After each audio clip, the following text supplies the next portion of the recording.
I was diagnosed with stage 3B lung cancer at Christmas in 2004. And you know, you're never really diagnosed on a particular day because it's a process. Usually you have some type of symptom and you go to the doctor and they start running tests and, you know, looking to see what exactly is causing your symptoms. So, but they start out with a word and it's called suspicious. They'll take an X-ray or a CT scan and they'll tell you that a spot they see is suspicious.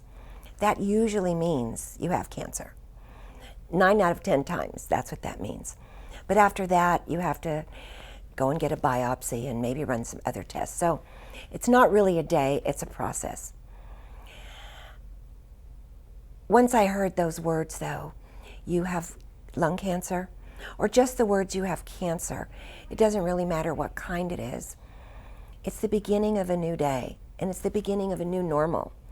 Your life is really changed forever.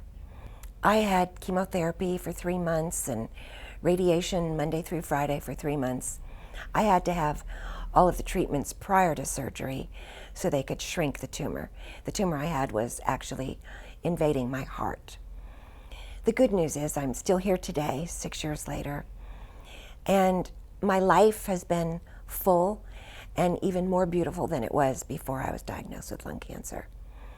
I said before at the beginning of the video that it's a new normal and it's a new way of life. The cancer is always looming, and because it's always looming, I know for myself, and I talk to people all the time that have cancer, and they say the same thing, that the sun is brighter, the ocean's bluer, the birds are singing more gently. It's all just a much better world we live in because you have a tendency to see more of the good and less of the bad. My journey was a difficult one because I had several side effects from either chemo or steroids or some type of medication that I was taking. So my recovery took a bit longer than most. But an emotional turning point for me was when my surgeon asked me to be part of his thoracic oncology board at UCSF.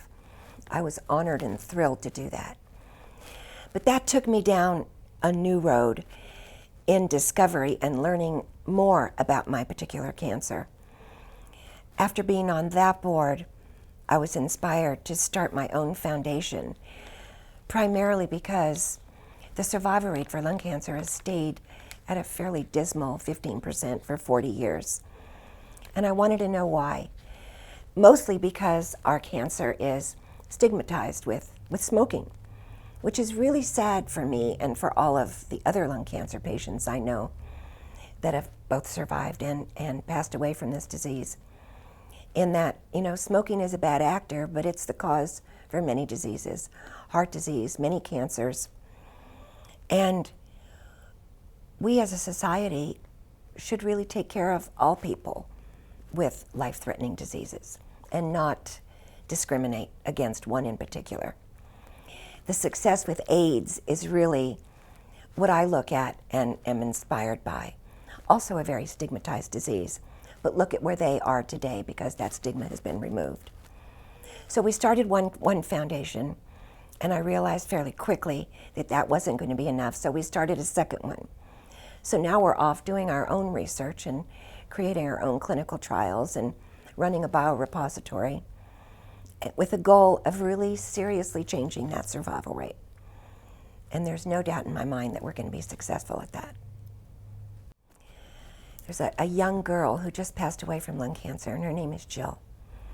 I was very inspired by something she said on the last day of her life. She asked her mom if she was leaving the world in a better place.